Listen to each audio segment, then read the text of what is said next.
Nah sekarang berani nggak itu KPK memanggil bapaknya yang flexing ke Amerika yang pakai jet pribadi? Kan bapaknya yang jadi masalah nih. Apa alasan kuatnya sampai Front Pembela Islam itu ya dianggap bubar lah, atau kan dibubarkan lah. Ini loh alasan salahnya sehingga Nggak ada. Jadi yang bikin jadi bubar apa dong?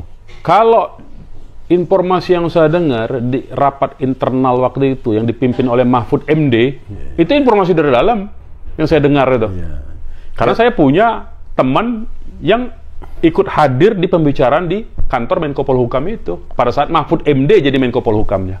Katanya waktu antum divonis itu diantara permintaan hakim ketua atau hakim mengatakan agar memusnahkan bukti-bukti yang berhubungan dengan KM 50. Apa hubungannya dengan... Lah ya itu, jadi waktu saya ditangkap itu alasannya. Karena waktu itu tokoh-tokoh yang dianggap menggerakkan, yang memberi motivasi, itu semua harus disikat habis. Kalau sesuatu hal meledak, kemudian sirna dalam sekejap saja, itu artinya sedang ada pengalihan isu. Jadi mereka-mereka yang bertanggung jawab dalam kasus KM 50, jangan harap mereka bisa tidur nyenyak. Itu sewaktu-waktu dunia internasional bisa melakukan panggilan terhadap mereka. Assalamualaikum warahmatullahi wabarakatuh. Waalaikumsalam warahmatullahi wabarakatuh. Pemirsa, hari ini ada satu pengembaraan yang membuat kita semua harus siap-siap dalam satu paket uat bertamu dalam posisi kita konsultasi hukum dengan seorang pendekar hukum yang sudah malang melintang lebih dari 30 tahunan, mungkin lebih.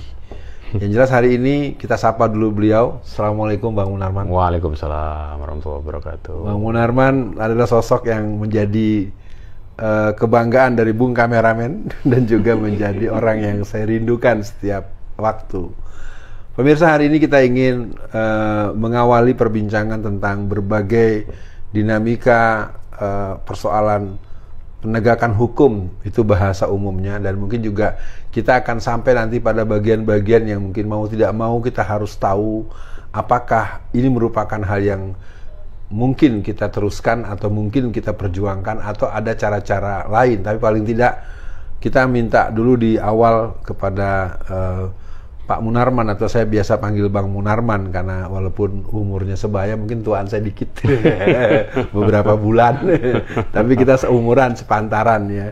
Dan buat pemirsa, kita langsung undang Bang Munarman untuk menceritakan kepada kita tentang penegakan hukum di negara kita secara umum, dan kedua, bagaimana kok kelihatannya hukum selalu efektif dan cepat pada ujung-ujungnya penangkapan, vonis, dan nggak ada kalau terjadi para tokoh Islam ya. Karena saya ngalamin 4 tahun di penjara, nggak ngerti apa-apa, tahu-tahu dipanggil, tahu-tahu nggak bisa pulang, tahu-tahu masuk penjara, tahu-tahu terus dan sampai 4 tahun gitu. Tapi mungkin itu yang kemudian yang pertama, dipersilakan Bang Munarman untuk menceritakan pada kita masyarakat umum dan juga para yang menunggu-nunggu berita uat, dibacain berita karena ini mungkin terus berkembang dan butuh kedewasaan, kematangan, dan pastinya hal-hal yang bisa membuat kita begitu. Silakan Bang. Iya. Bismillahirrahmanirrahim. Assalamualaikum warahmatullahi wabarakatuh. Waalaikumsalam. Alhamdulillah kita hari ini bisa berjumpa lagi ya. Ustadz Alfian Tanjung ini uat bertamu nih, jadi saya harus meladeni tamu. Cuma sayangnya hari ini antum puasa ini. Aduh. Jadi saya tidak bisa melayani tamu dengan baik jadinya. Iya, karena judulnya kan judul apa? Judul sequelnya itu uat bertamu, toh. Iya. Tapi insya Allah lah, mudah-mudahan pahala antum dalam silaturahmi. Amin. Ada 2 kegiatan yang sama-sama bermanfaat, silaturahmi dan sambil puasa. Nah itu doanya tuh makbul itu, dua-duanya itu ya. Doa orang berpuasa, doa orang lagi musafir tuh makbul semua itu, luar biasa. Kita bisa itu panggil Ustadz Munarman. Oke. Nah jadi kembali ke soal hukum, ya, itu tergantung cara melihatnya. Jadi memang kalau di mata orang awam, hukum itu seolah-olah digambarkan, disimbolkan sebagai dewi keadilan. Itu kan sebetulnya simbolik dari peradaban pagan Yunani sebetulnya kan. Yang itu sengaja dimunculkan, ya. Yang itu sengaja dimunculkan seolah-olah hukum itu netral, orang digunakan dengan tutup mata dan memegang pedang. Seolah-olah pedang itu akan bisa menebas siapa saja yang bersalah, kan begitu. Nah, padahal kalau kita orang yang kuliah Fakultas Hukum lah ya, baik itu filsafat hukum maupun sosiologi hukum, ya. Dan itu diajarkan di Fakultas Hukum sebetulnya di semester-semester awal itu. Ada dua hal, ya, filsafat hukum dan sosiologi hukum itu. Ya, kalimat yang terkenal itu semua digunakan ya oleh orang yang belajar hukum. Apa itu? Kalimat pertama itu adalah law as tool as a social engineering. Artinya hukum itu adalah alat. Law as tool as. Tool itu alat. Hukum adalah alat untuk melakukan rekayasa sosial. Untuk membangun orang, membangun masyarakat. Sosial itu dalam pengertian masyarakat. Hukum digunakan untuk menertibkan masyarakat. Hukum digunakan untuk mendisiplinkan masyarakat. Itu pelajaran fakultas hukum tuh. Jadi artinya kalau kita kita lihat dalam praktek, memang hukum itu adalah alat dari pemegang kuasa untuk menertibkan masyarakat yang tidak sesuai dengan kehendak masyarakat, dengan kehendak penguasa. Itu makanya law as tool as a social engineering. Bisa dengan politik hukum, mengeluarkan aturan-aturan hukum, undang-undang, bisa dengan penegakan hukum. Ya itu seperti yang antum alami 4 tahun dimasukkan penjara karena antum bandel soalnya. Kira-kira begitu. Itu masuk kategori law as tool as a social engineering. Kalau saya bandel, Bang Munarman apa? Nakal. Saya kenakalan remaja. Itu yang pertama. Nah, yang kedua ada lagi law as tool as a social control. Sama. Jadi sebagai kontrol sosial sebetulnya itu. Jadi kalau kita kembalikan dua kalimat ini dan dua senjata ini kan dua-duanya sebetulnya alat. Ya. Jadi kalimat pertama itu law as tool as, alat. Hukum itu adalah alat. Baik dia untuk social engineering, merekayasa sosial maupun social control. Mengontrol, mengendalikan. Jadi dua-duanya itu alat. Jadi kalau ada orang berharap hukum itu bekerja seperti simbol Dewi Keadilan tadi, ya itu kita memang sedang dininabobokan. Jadi kita melihat hukum dalam realitas nih ya, bukan dalam teori ya.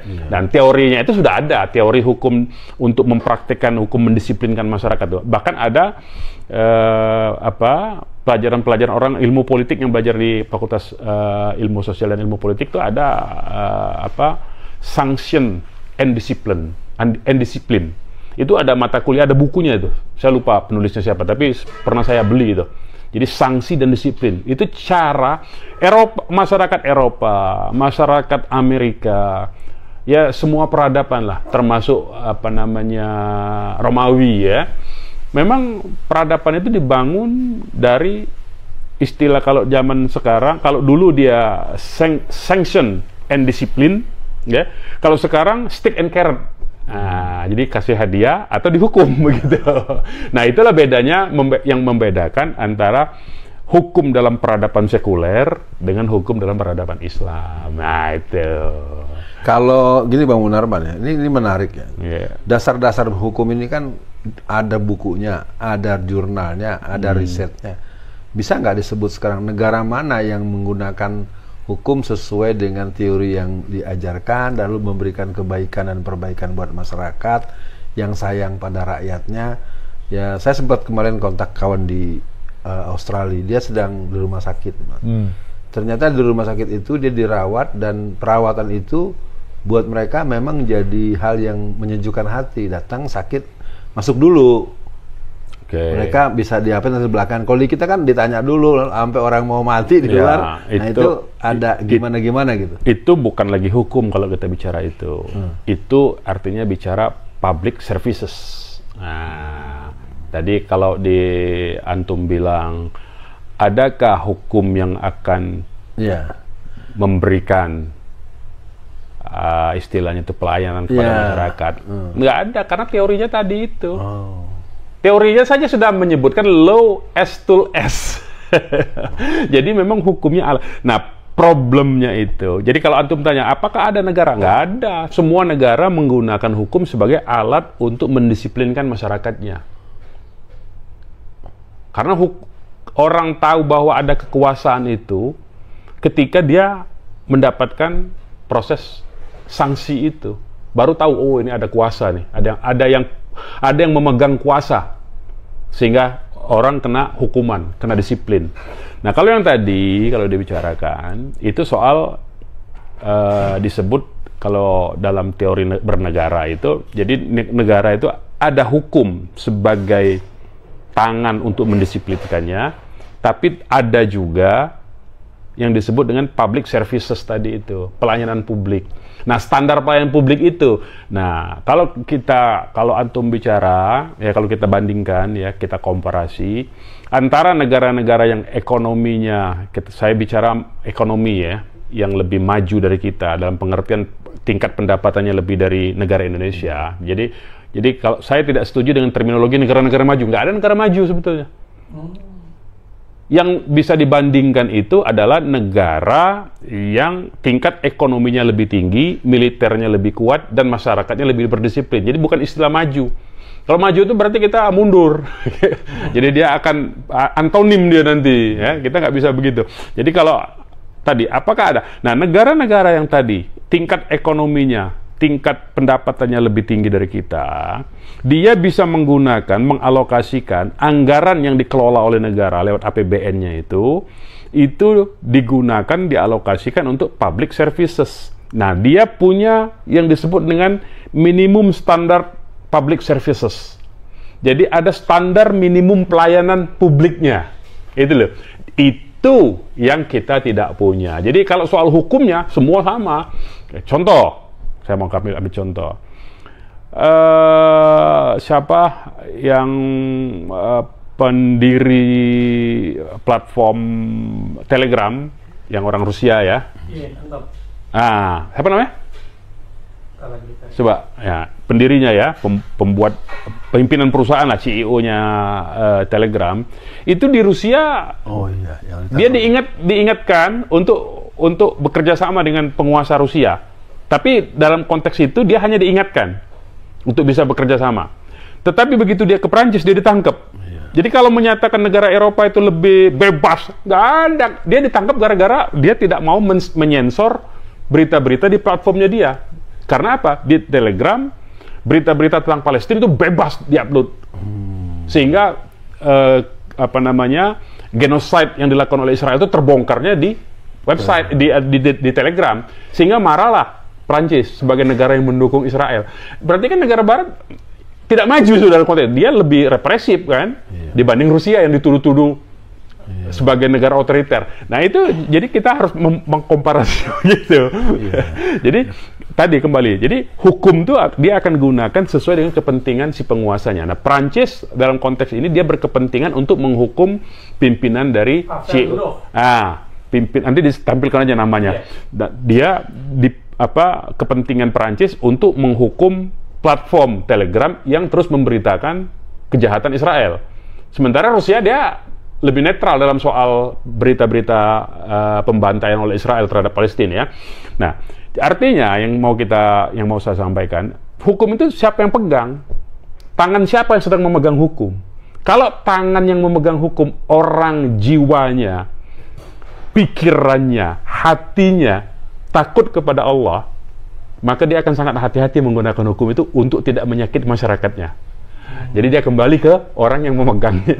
Jadi teori ini memang sebenarnya sudah disampaikan sejak awal-awal kuliah pertama gitu hukum, ya. Pemirsa, kita ini kelihatannya memang berjalan dalam jangka yang panjang. Sebetulnya kita tidak memahami apa yang dilakukan oleh orang-orang yang berkuasa itu. Dia punya alasan secara akademis, dia punya alasan secara historis. Ada pembenarannya. Ada pembenaran. Iya. Untuk dia melakukan tindakan represif itu. Iya. Kalau saya mungkin sedikit, ya mungkin antara belum terlalu paham dan juga sedikit berargumentasi.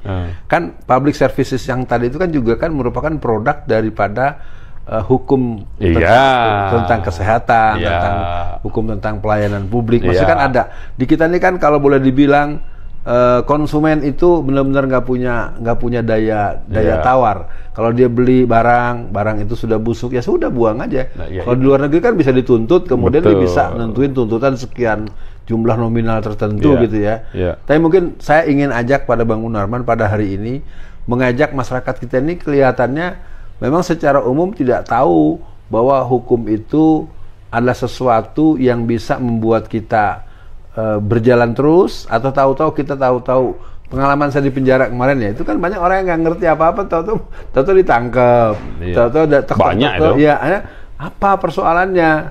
Karena kalau udah dibawa surat sprindik atau membawa surat apa, udah orang nggak boleh nanya lagi, udah masuk penjara. Padahal nah sebenarnya yang begini-begini ini penyebab awalnya apa karena masyarakatnya yang tidak mau belajar atau memang tidak ada penghabaran. Jadi proses-proses hukum itu berjalan kelihatan betul gitu Bang Munarman, semaunya aja gitu. Yang mau walaupun orang udah jelas salahnya juga nggak diingatkan dulu Bang Munarman, ada salah satu tokoh kita yang anaknya nabrak orang, 2 orang mati kan gitu kan, nggak sampai berapa bulan anaknya bisa keluar lagi dan nggak ada soal kan gitu kan. Kalau kita mau teruskan banyak contoh-contoh ya, mungkin yang paling heboh nih ya terlepas nanti Bang Munarman pasti akan punya cerita lain soal Vina, Afif Maulana segala macam, itu kan sebuah hal yang bisa didekati dengan pendekatan hukum kan, bagaimana ini kejadian seperti begini. Lalu kan akhirnya kita sekarang seolah-olah ya sirna begitu aja, hilang begitu aja, padahal itu sebuah kriminal, sebuah kejadian-kejadian yang butuh ya pemihakan dari pihak penegak hukum, begitu bahasa indahnya. Ya itu. Jadi hukum tadi ya. Jadi hukum itu kan spektrumnya luas. Ada yang tugas hukum itu memberikan sanksi. Itulah hukum pidana disebutnya. Ada hukum itu yang kalau antum bilang tadi pelayanan rumah sakit, orang nggak perlu ditanya-tanya, rawat dulu. Iya. Kira-kira kan begitu. Kemudian kalau ada konsumen yang dirugikan, ada standarnya. Iya. Itu kan hukum yang mengatur tentang yang non sanksinya. Pidana ya. Dia belit namanya, belit kebijakan ya kan. Ini diaturnya adalah bentuk sama, undang-undang hukum juga memang disebutnya itu ya.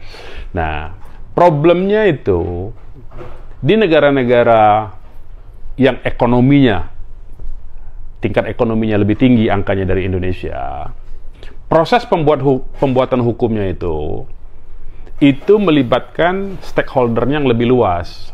Artinya, misalnya dalam konteks kita tidak bicara yang pidananya lagi ya, kita bicara yang standar pelayanan ya, public services tadi ya, minimum standar untuk public services. Mereka itu melibatkan stakeholder yang lebih luas. Misalnya apa? Ditanya lembaga perlindungan konsumennya. Dan masyarakatnya rata-rata memang sudah menyadari hak mereka. Secara konstitusional itu apa hak-hak mereka sebagai warga negara. Nah, sementara di kita, kalau terkait undang-undang yang menyangkut pengusaha, maka si pembuat hukumnya, kita bicara pembuat hukumnya. Pembuat hukumnya justru meminimalisir partisipasi masyarakat, tetapi mengakomodir sebanyak-banyaknya produsen, pengusaha-pengusaha yang berkepentingan untuk mendapat perlindungan lebih. Jadi permainannya di situ. Karena apa? Karena si pembuat hukumnya juga terus terang saja bukan orang yang juga paham tentang bagaimana mengelola negara. Sementara kalau di luar Indonesia yang masuk ke dunia politik itu orang yang belajar bagaimana cara mengelola negara, bagaimana cara melindungi rakyat dia. Melindungi. Jadi misi dia ke parlemen itu adalah untuk melindungi konstituennya, untuk melindungi pemilihnya. Sementara di kita, karena dia disponsori oleh pengusaha, maka dia ketika membuat undang-undang melindungi yang mensponsori dia. Itu aja sebenarnya jawabannya. Perbincangan kita memang bisa meluas, bisa mendalam, dan yang jelas mungkin Pak Munarman bisa bantu kita, masyarakat umum, memahami sebuah adagium, hukum itu tajam ke bawah, tumpul ke atas. Apakah itu ekspresi sastra emosional atau bagaimana sebagai seorang? Itu realitas. Nah, ya gimana dalam sebagai seorang ahli, sebagai praktisi, sebagai orang yang terlibat dalam proses-proses hukum itu, bagaimana hal ini dijelaskan pada masyarakat? Itu realitas tadi seperti saya katakan tadi. Satu, hukumnya memang alat yang bisa menggunakan hukum itu adalah penguasa, bukan masyarakat. Masyarakat itu nggak punya akses untuk melaksanakan hukum. Pelaksana hukum itu adalah birokrat, aparatur negara. Itu satu. Yang kedua, proses pembuatan hukumnya. Proses pembuatan hukum di Indonesia itu lebih banyak melindungi siapa yang mensponsori. Jadi kalau ada undang-undang pertambangan, maka yang pengusaha tambang, ada undang-undang konsumen, maka produsen-produsen itu yang lebih banyak diakomodir hak-haknya. Kenapa? Karena baik itu pembuat undang-undangnya maupun masyarakatnya tidak memiliki kesadaran kewarganegaraan. Dia tidak ngerti haknya sebagai warga negara itu apa, nggak ngerti. Tidak mengerti atau dibuat tidak mengerti? Ya tidak mengerti itu dalam pengertian memang dia nggak ngerti, dia nggak baca undang-undang juga nggak, ngerti tentang bernegara juga tidak. Kalau buat apa? Baca undang-undang nggak, bukan urusan gua. Nah, makanya dia tidak mau belajar begitu juga kan. Juga dia tidak, yang paling dasar misalnya hak-hak dia yang diatur dalam konstitusi itu apa. Kalau di Amerika ada orang ditangkap, dia tanya, saya menggunakan amandemen kesekian kok. Ngerti rakyatnya tentang hak dia ketika ditangkap itu apa.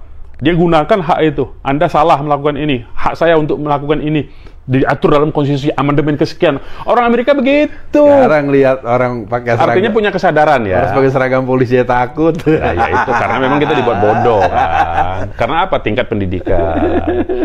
Kan mayoritas tingkat pendidikan di Indonesia ini kalau kita lihat dari statistik itu yang jumlah tamat SMP, SMA-nya yang terbesar, ya. Jadi dia tidak cukup memiliki kesadaran untuk sampai ke tingkat itu. Itu problemnya. Baik, pemirsa, kita coba ingin masuk juga ya sedikit dengan Pak Munarman ini, romantisme sebagai seorang pengacara. Mungkin minta maaf saya agak sedikit balik, cuma mungkin untuk memahamkan kita, kapan mulai tertarik menjadi orang yang membela masyarakat dengan proses hukum ini? Ketika kuliah atau ketika SMA, akhirnya memikirkan, oh ini lewat jalur sini nih gitu.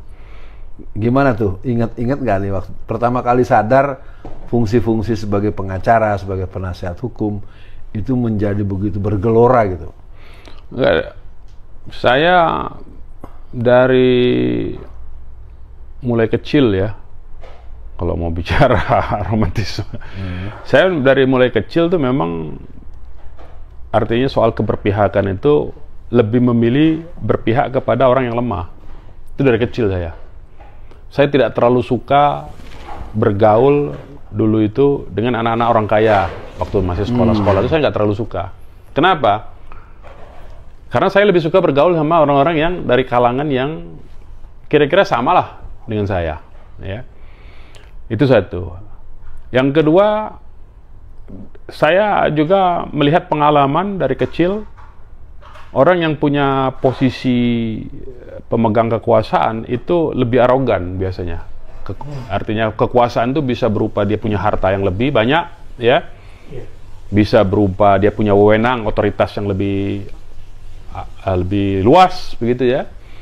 Intinya begitu.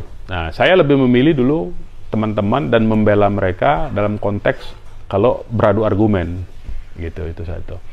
Nah, jadi dan saya sejak tamat kuliah memang tidak pernah dalam pengertian tidak pernah menjadi pengacara profesional yang cuma nyari duit. Saya begitu tamat kuliah, bahkan sebelum tamat pun saya sudah aktif menjadi relawan di LSM. Volunteer. Kenapa Bang Munarman tidak sesuai dengan rumus yang saya temui? Orang membahasakan apa itu? Yang namanya penasihat hukum, pengacara itu dua yang dicari. Duit, nama dan duit. Iya. Kalau nggak dapat duit, dapat nama. Ini gimana Bang? Apa Abang terima atau Abang mau membantah? Ya memang mayoritasnya memang begitu. Mayoritasnya memang begitu. Tapi kan saya hidup di dalam aktivisme kemahasiswaan. Waktu itu kan Soeharto lagi kuat-kuatnya itu tahun 90-an awal itu kan, waktu masuk kuliah. Saya masuk kuliah itu di tahun 88 ya. Artinya maka Soeharto sangat kuat sekali. Pemilu 87 itu dia sangat kuat sekali 87 itu. Kemudian sampai ke tahun 93, 94. Jadi terus terang saja pada saat itu juga persoalan-persoalan seperti sekarang ini sudah ada. Penggusuran seperti yang di PIK 2 ya. Itu sudah ada juga di berbagai tempat itu. Jadi saya melihat lebih memilih, oh ini berarti, nah pandangan saya waktu itu masih naif. Saya menganggap dengan hukum ini bisa. Karena saya tidak terlalu mempercayai teori filsafat hukum dan sosiologi hukum law as tool as tadi itu. Jadi saya menganggap dengan hukum bisa. Ternyata setelah usia saya hampir 60 ini tidak bisa, karena memang hukum itu dipegang oleh penguasa, realitasnya itu. Nah itu, jadi saya begitu misalnya masih mahasiswa, saya sudah jadi volunteer di LSM lingkungan ya. Tidak sudah sebut mereknya, nggak usah sebut lah ya. Tapi LSM lingkungan, kemudian LSM yang bergerak di masalah pertanahan, yang banyak petani-petani kita dulu itu digusur tanahnya oleh perkebunan-perkebunan besar milik pengusaha-pengusaha yang sekarang jadi konglomerat itu. Dulu namanya konglomerat, sekarang oligarki orang menyebutnya. Ya, yang sekarang oligarki itu masih itu yang memegang. Yang dulu saya pernah memprotes itu. Artinya dari awal saya dari zaman kuliah jadi volunteer itu, kemudian begitu saya tamat, saya langsung terjun memang di dunia LSM, tadi LSM lingkungan, kemudian saya masuk ke sebuah LSM yang bergerak di dunia hukum, dan saya melakukan pembelaan lewat lembaga itu. Bicara pembelaan ya, Bang Munarman. Jadi keberpihakan ya. Iya. Ada kasus pertama yang Bang Munarman tampil perdana di hadapan ruang sidang yang benar-benar. Oh iya, ada kasus, ada. Jadi tahun berapa itu dan kasus itu 95 atau 96. Sempat gemeteran nggak? Sempat nervous? Oh enggak, karena saya dari mahasiswa kan sudah terlatih untuk itu. Ya. Jadi kalau soal udah galak ya? Ya hampir berantem sama jaksanya. Luar biasa. Padahal itu baru sidang pertama saya. Iya. Udah berantem sama jaksanya. Kenapa? Jadi ini orang petani dituduh mencuri di perkebunan punya perusahaan besar, padahal itu tanahnya milik dia yang digusur oleh si perusahaan besar. Jadi dia merasa mengambil haknya. Itu kan ketidakadilan. Seperti sekarang kan banyak cerita nenek-nenek dihukum sekian tahun karena mengambil pisang, mengambil semangka, mengambil apa, di punya yang diklaim milik perusahaan besar perkebunan kan. Sama itu kasusnya dari dulu. Saya berantem sama jaksanya. Saya masih ingat betul. Sampai hampir mau fisik berantemnya. Jadi selain beradu argumentasi, zaman dulu mana ada orang kalau ini takluk aja sama ini. Jadi begitu kita argumen, dianggapnya berbeda, dia marah, ngancam-ngancam. Loh kita merasa punya hak. Nah di situ kita untungnya kita merasa punya hak kan, kita lawan. Nah, tapi karena dia tidak terbiasa ditantang argumentasi, ngancamnya ke fisik. Begitu dia ngancam fisik ya kita lawanin juga. emang kita takut ya.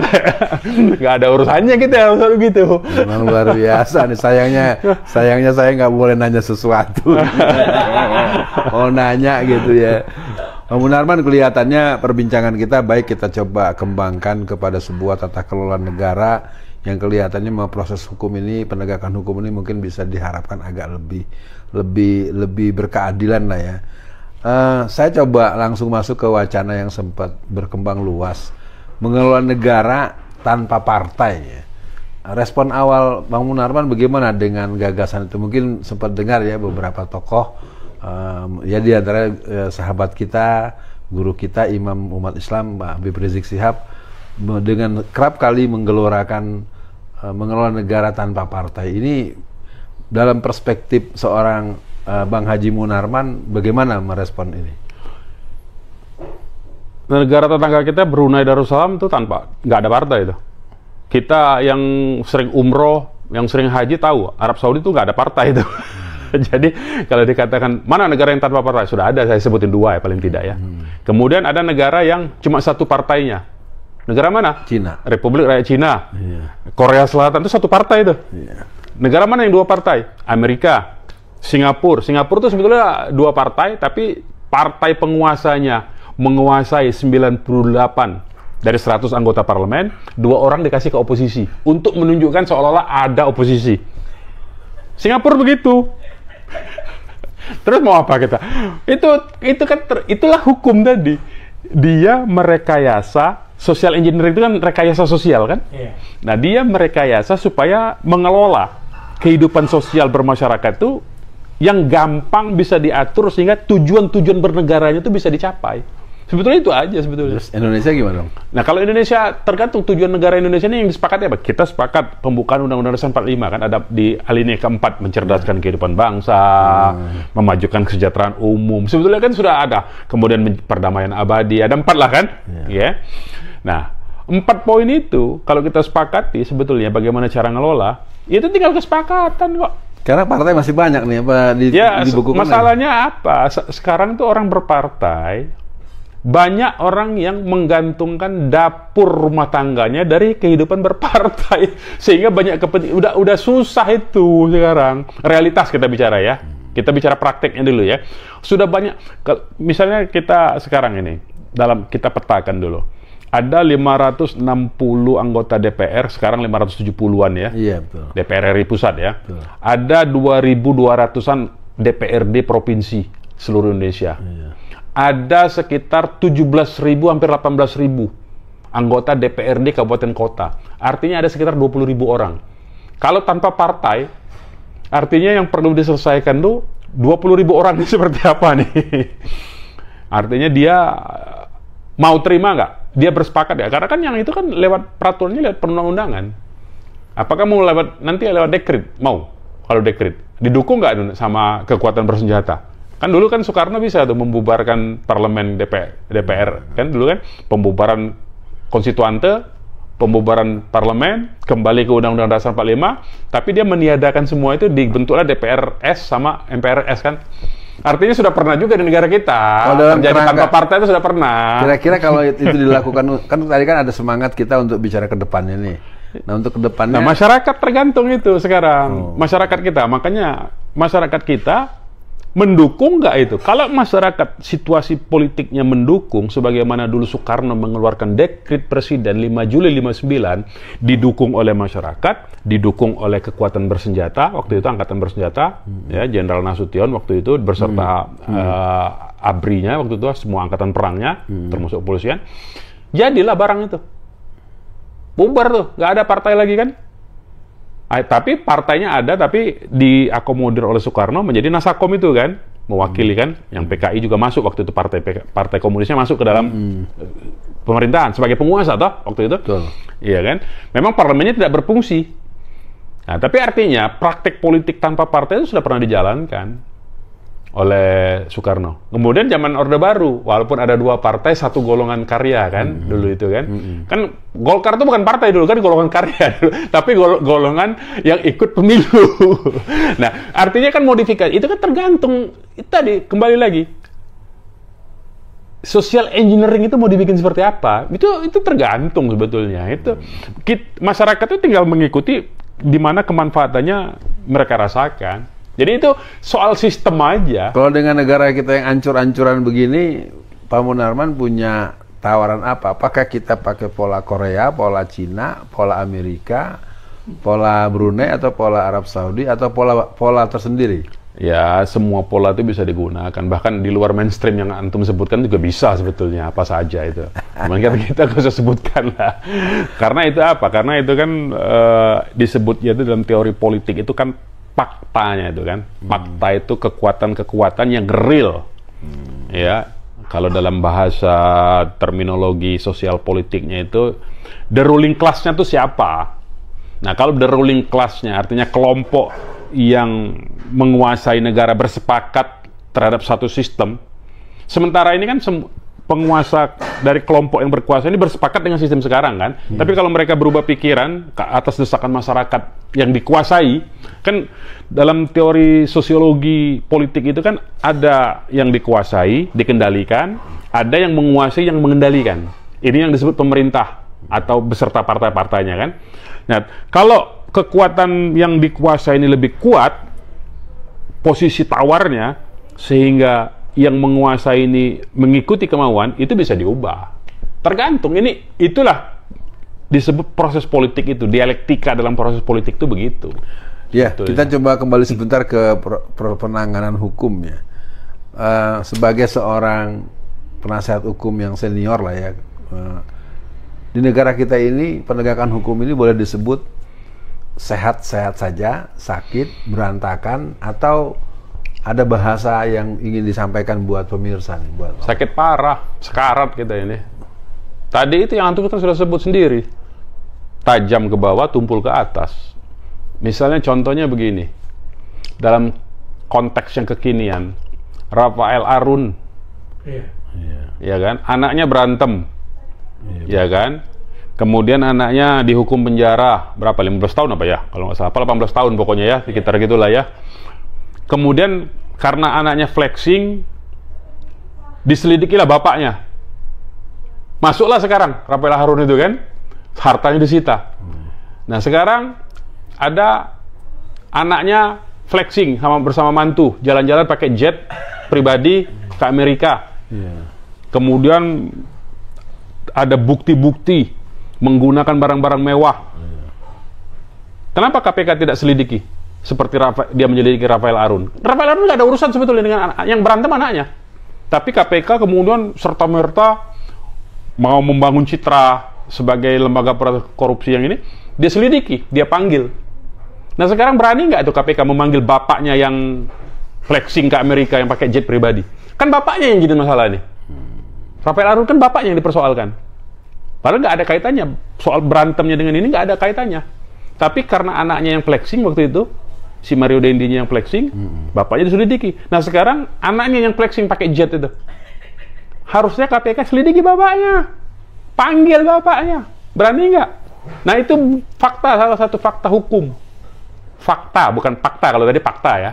Nah faktanya itu artinya fakta hukumnya itu tidak terjadi. Fakta hukumnya antara KPK dengan penguasa, rezim penguasa, dia satu kesatuan. Nggak mungkin kan jeruk makan jeruk. Nah, itulah realitasnya itu begitu. Sampai berapa lama nih? Apakah nanti ketika rezim berganti akan tetap seperti ini, atau ada harapan, atau bagaimana, Pak? Ya, harapan itu harus tetap ada. Kita kan nggak boleh berhenti berharap. Kalau kita putus asa dengan harapan, kita namanya kafir ya? Iya, nggak boleh kita berputus asa dari rahmat Allah, bahwa Allah akan memberikan jalan. Itulah fungsi tawakal itu. Tapi saya ingin bicara dalam konteks law enforcement ya Bang. Bagaimana pernah ada kan orang-orang seperti Mahendra Data, ada model Pak siapa tuh? Mihdan, Antum, segala macam, Adnan, segala macam. Itu setangguh apa para pengacara Muslim itu memberikan dukungan hukum ya kepada hal-hal yang dialami oleh tokoh-tokoh Islam. Karena saya punya satu catatan, misalnya TPM ternyata yang punya nama siapa, yang punya legal standing siapa gitu kan ya.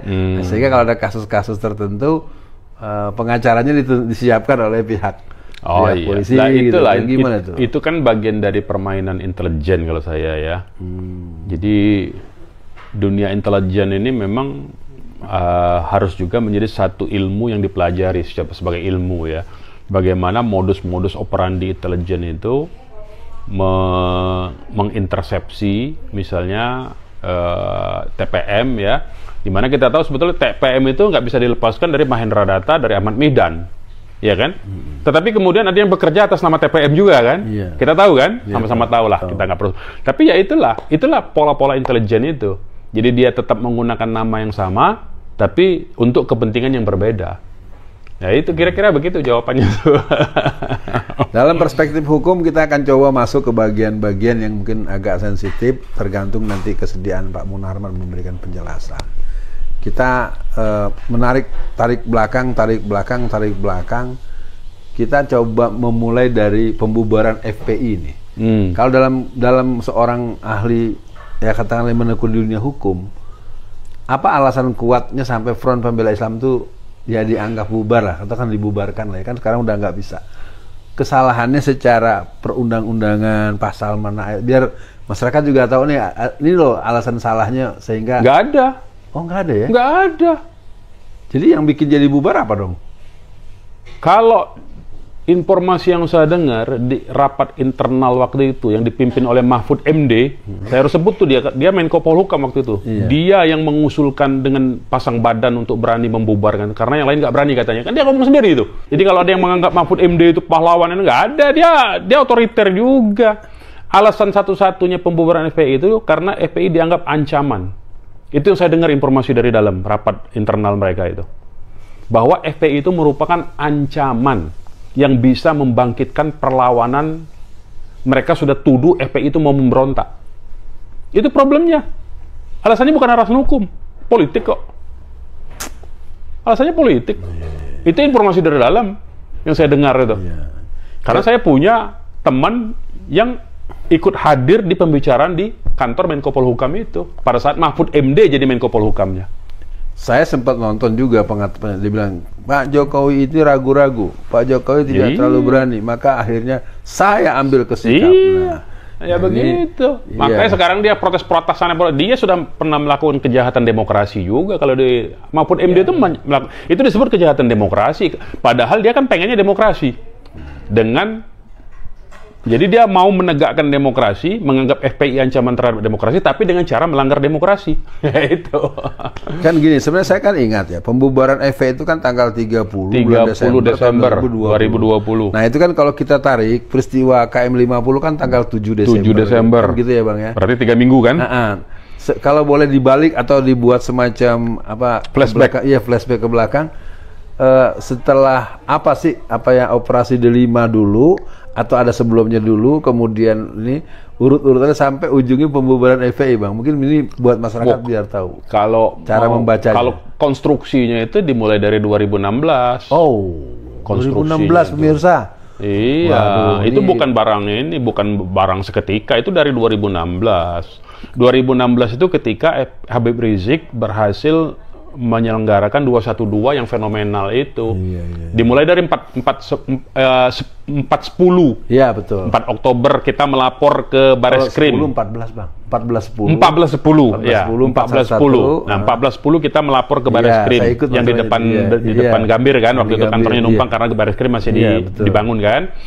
Kita melapor ke situ. 1410. Kemudian 3 minggu kemudian tanggal 4-nya 411 kita demo karena belum direspon. Nah, mereka sudah mulai panik itu karena kita masanya makin besar. Kemudian 2 Desembernya 2016 kita mengadakan di Monas. Antum juga hadir 3 kegiatan itu kan?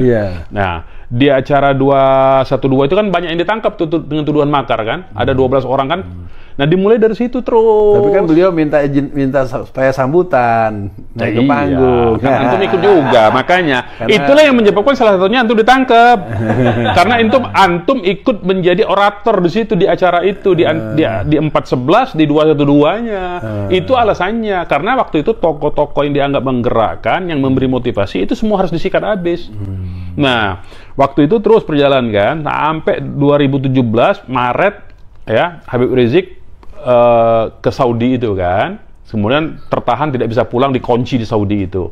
Terus itu operasi intelijen tuh, terus sampai puncaknya Habib Rizik mau dicelakakan itu. Begitu Habib kemudian tahun 2020-nya dari 2017 Maret itu Habib Rizik ke Saudi, tidak bisa pulang, dikunci di Saudi, akhirnya bisa pulang setelah komunikasinya bagus. Kekalahan Ahok termasuk juga ya? Iya, itu menjadi bagian penting karena mereka merasa wah ini penyebabnya penyebab kekalahan Ahok ini adalah dimotivasi, digerakkan oleh ulama-ulama. Nah, mulailah kemudian di situ kan ada cipta kondisi dalam dunia intelijen itu disebut cipta kondisi dengan istilah-istilah kadrun, istilah-istilah Yaman, istilah-istilah Arabisasi segala macam. Itu sampai sekarang kan? Karena apa? Karena dianggap bahwa Habib Rizik dan tokoh-tokoh Islam ini bisa membangkitkan semangat untuk mengubah dari umat Islam ini. Nah, itu sebetulnya. Makanya analisanya tadi itu kembali ke FPI dibubarkan karena itu sebetulnya. Nah, tapi kemudian setelah Habib Rizik pulang di 10 November 2020, jadi operasi intelijennya terus terjadi. Kemudian ada satu peristiwa 7 Desember KM50 itu, ya, 6 orang pengawal. Sebelum Habib itu Rizik. Boleh Bang diceritain, masyarakat perlu tahu tuh operasi D5 itu kayaknya juga jadi berita yang... Ya itu operasi dari pihak intelijen lah ya. Karena mereka tertangkap. kartu-kartunya sempat ini. Iya, jadi itu waktu itu ada pengintaian, surveillance istilah intelijennya itu secara ilmu intelijen disebutnya surveillance terhadap apa namanya ketika Habib Rizik pulang. Sebetulnya sebelum Habib Rizik pulang tuh di Saudi aja sudah dikerjai. Kita masih ingat waktu itu peristiwa pasang bendera yang disebut bendera. Padahal bukan bendera, ini kan benderanya beda itu. Iya. Benderanya apa cut istilahnya itu hurufnya dia. Iya. Antara kad yang digunakan ISIS dengan kad yang dipasang di tempat Habib Rizik itu berbeda. Yang dipasang Habib Rizik itu sebetulnya sama dengan tulisan yang bendera Saudi, cuman warnanya hitam. Kita ingin mendapatkan pemahaman yang kuat sehingga akhirnya karena perspektif hukum yang sedang jadi tajuk utama kita, KM50 ini atau membutuhkan waktu atau cukup kita nunggu di hari akhirat aja nih penyelesaiannya nih. Ya itu tadi. Jadi Habib Rizik pulang 10 November 2020, kemudian operasi berlanjut. Tadi saya sebutkan, jadi sejak di Saudi Habib Rizik itu sudah dioperasi. Kemudian Habib berhasil pulang karena komunikasi sudah bagus dengan pihak penguasa Saudi dan sudah clear ya persoalannya, ternyata fitnah saja, apa-apa yang dituduhkan terhadap Habib Rizik itu hanya fitnah. Jadi penguasa Saudi juga tidak terlalu keberatan, dikasih izin pulang. Kemudian setelah pulang Habib Rizik terus diintai. Puncaknya pengintaian itu di tanggal 3 atau 4 hari Jumatnya ya. Itu pengintaian surveillance di Megamendung, pesantrennya Habib Rizik. Nah, disitulah yang tadi ada beberapa tim surveillance-nya yang berhasil diamankan oleh tim pengamannya Habib Rizik sebetulnya. Jadi didapatlah data-data itu semua, kemudian data itu dibantah bahwa itu tidak betul segala macam. Ya itu memang intelijen salah satunya adalah SOP-nya, protapnya itu membantah kalau gitu ya, tidak benar pokoknya dianggap. Tapi sebetulnya itu ada semua data-datanya disimpan. Nah puncaknya akhirnya FPI dibubarkan. Karena apa? Dianggap nggak bisa dilawan ternyata dengan cara-cara normal gitu loh. Artinya waktu itu Mahfud MDCS kalau boleh saya sebut ya, karena dia ikut bertanggung jawab. Jadi enak aja dia sekarang mau bersih-bersih tangan ya, seolah-olah dia melawan Jokowi. Dia bagian dari Jokowi waktu itu, padahal dia mau cuci tangan sekarang. Dia waktu itu ya kemudian membubarkan FPI. Tadi yang Antum bilang dia pasang badan tadi, berani dia. Nah, bubarlah FPI, kemudian masih berlanjut juga FPI. Habib Rizik itu setelah itu kemudian menjalani proses hukum kan. Setelah menjalani keluar dari proses hukum, kembali lagi operasi politiknya itu dengan sekarang mempersoalkan yang Antum sudah bahas di podcast Antum sebelumnya, yaitu dengan mempersoalkan soal nasab. Jadi beralih, kalau tadinya FPI-nya, sekarang nasabnya dipersoalkan. Padahal sebelum sasarannya kalau kita lihat dari latar belakang pihak-pihak yang mempersoalkan nasab, itu sebetulnya dia sasaran tembaknya, target operasinya Habib Rizik, nggak lebih nggak kurang. Tersebut kok waktu Paman Gembul hadir di Robito Alawiyah kan menyebut bahwa ini bermula sejak tahun 2000-an ada fenomena baru kan. Kalau Paman Gembul jadi ingat Bobo. Oh iya, itu Guru Gembul loh. Bukan Paman Gembul saya itu. cuma mau bilang itu aja. Saya baru ingat. Ya. Saya nggak bilang salah. Saya bilang ingat Paman Gembul. Kan memang dia Guru Gembul memang. Iya, dia menggunakan nama kan. Iya. Tapi kan kita tidak bermaksud menghina, tapi Paman Gembul kan memang ada. Paman kan. Jadi kita selain guru dia juga paman kan gitu. Pak Munarman, saya mau konfirmasi. Katanya waktu Antum divonis itu di antara permintaan hakim ketua atau hakim mengatakan agar memusnahkan bukti-bukti yang berhubungan dengan KM50. Oh iya, semua. Bagaimana sampai begitu kan? Apa hubungannya dengan? Lah ya itu. Jadi waktu saya ditangkap itu dokumen-dokumen saya itu banyak yang disita, buku-buku, termasuk dokumen hasil penyelidikan Komnas HAM. Hasil penyelidikan Komnas HAM loh, tentang KM50 itu ikut disita. Itu ada dalam daftar barang bukti. Kan itu nggak ada hubungannya dengan ini, tapi itu yang dimusnahkan justru. Itu salah satu contohnya itu. Jadi hal-hal yang tidak berhubungan pun ikut disita, ikut dimusnahkan. Jadi pemusnahan menurut saya itu untuk menghilangkan rantai. Iya, jangan sampai nanti kalau ada proses hukum berikut nggak ada bahan-bahan. Nggak ada bahannya, tapi saya sudah punya backup itu ya? Ada backup lah. Emang kita bodoh apa? Jadi kayak orang ini suka nganggap umat Islam itu bodoh-bodoh soalnya. Itu kemarin data nasional yang itu nggak ada backup tuh. Yang mana? Yang bocor. data nasional kan sempat katanya diambil hacker itu kemarin itu kan sempat itu kan harus dicurigai kalau sesuatu hal meledak kemudian sirna dalam sekejap saja itu artinya sedang ada pengalihan isu. Itu artinya mereka sendiri yang bikin. Jadi kita jangan termakan juga, itu mereka sendiri bikin, mengalihkan perhatian isu untuk mengalihkan isu apa waktu itu, sekaligus di situ ada permintaan pembayar segala macam, ada soal uang juga yang seolah-olah itu dia minta juga ke bohir-bohir, istilahnya bohir-bohir politik. Ini ada orang ini kalau nggak data inti, dia juga meres ke data yang terancam di situ. Jadi ada pesanan juga, itu mainan mereka dalam sendiri itu. Luar biasa. Mainan sendiri itu. Jangan percaya kita yang begitu-begitu. Karena kan meredanya cepat sekali kan. Habis itu hilang isunya kan. Saya akan sampai nanti ke bagian terorisme, tapi mungkin persoalan KM50 ini tahapannya bagaimana Bang Munarman sampai akhirnya para pelaku itu dihadirkan di ruang sidang, tahapan-tahapan. Ya harusnya bisa. Jadi sebetulnya apa namanya ada mekanisme internasional itu sebetulnya ya salah satunya. Jadi kalau di mekanisme hukum internasional itu kalau sistem hukum sebuah negara mengalami dua hal, yaitu enable dan unwilling dan unable namanya itu, unwilling dan unable. Jadi artinya kalau sebuah sistem hukumnya tidak mau dijalankan oleh penguasanya, atau penguasanya mau menjalankan tapi sistem hukumnya nggak memungkinkan untuk menjalankan itu karena terhambat oleh apa namanya sistem hukum yang bertele-tele misalnya. Nah dua itu, unwilling dan unable, itu bisa diambil alih oleh hukum internasional.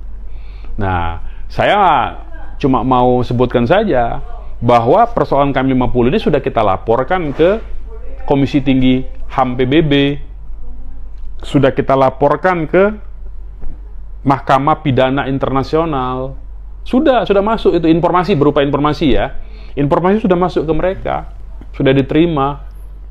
Tinggal sebetulnya ini soal tekanan politik saja.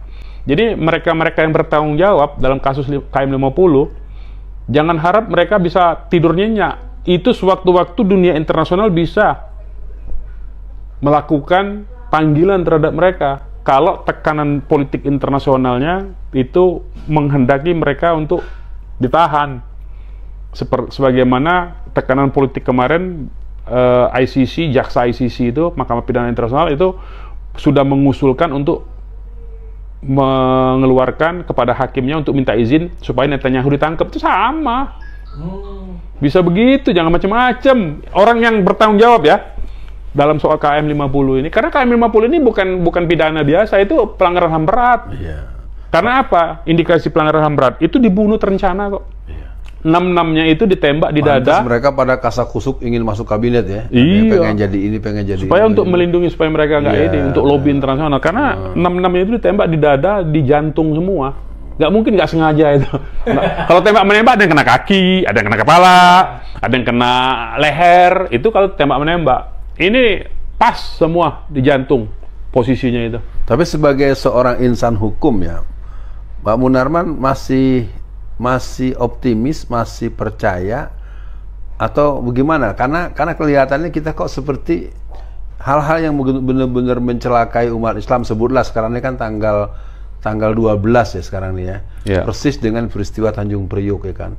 Tanjung Priuk kan berlalu begitu saja dan orang-orang yang sebetulnya korbannya juga hampir, yang saya tahu karena saya ada di sana pas subuh harinya itu kan seolah-olah dikanalisir kepada katakanlah keluarga tertentu saja sehingga akhirnya pembahasannya tidak bergerak dan lewat begitu saja tanpa ada yang kita dengar dihukum apa kayak dieksekusi kayak dihukum sekian puluh tahun kayak.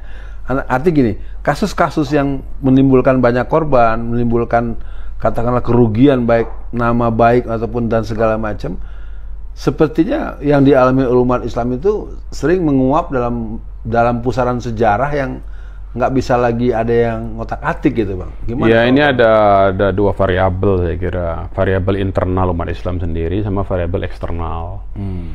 Kalau kasus Tanjung Priok itu sebetulnya sempat dipersoalkan. Saya sendiri sempat mengurus itu, mengadvokasi itu waktu saya dulu di Kontras. Iya kan, di Kontras di LBH itu saya sempat mengadvokasi itu.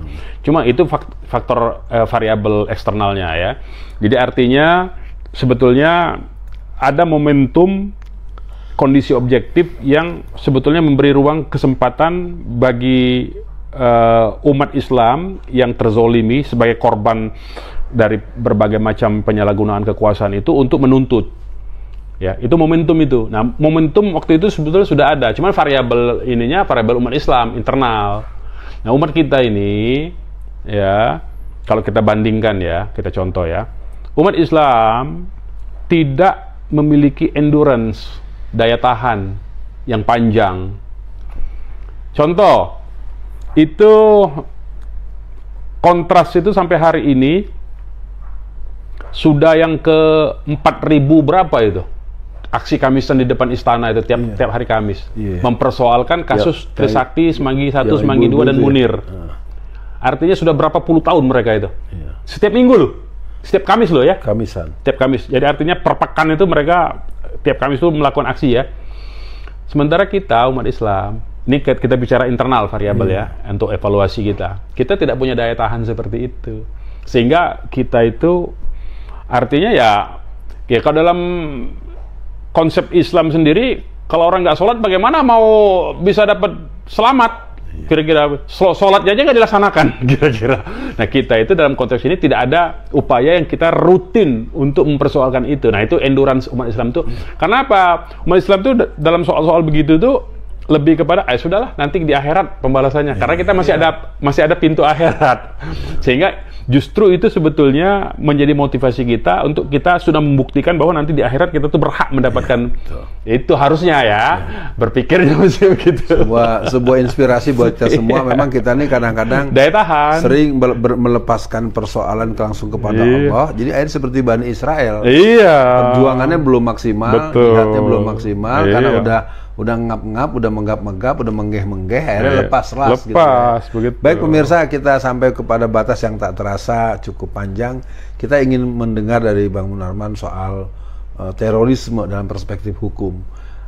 Terorisme menurut saya yang tidak menguasai persoalan hukum selalu akhirnya berujung bahwa terorisme itu adalah kerjaannya orang Islam, pelakunya orang Islam. Dan itu kelihatannya menjadi sebuah peristilahan yang secara faktual memang begitu. Contoh misalnya satu waktu ada peledakan bom di Alam Sutra di BSD kan, ketika kemudian akhirnya polisi berhasil menangkap pelakunya, ternyata pemuda gereja, ya kan, walaupun tetap diproses hukum, tapi kan jadi nggak jadi newsmaker dan nggak jadi berita segala macam. Karena sekali lagi Bang Munarman, terorisme ini sebenarnya di dunia internasional satu sisi, di Indonesia ini bagaimana posisi sampai hari ini, sehingga akhirnya gerakan Islam ketika masuk pada area amar ma'ruf nahi mungkar atau bentuk-bentuk pembelaan yang agak serius, maka stempel terorisme akan dicapkan pada yang bersangkutan. Gimana Bang? Ya itu kan ada dua hal itu. Ada persoalan hukumnya sendiri dan ada persoalan mengkapitalisasi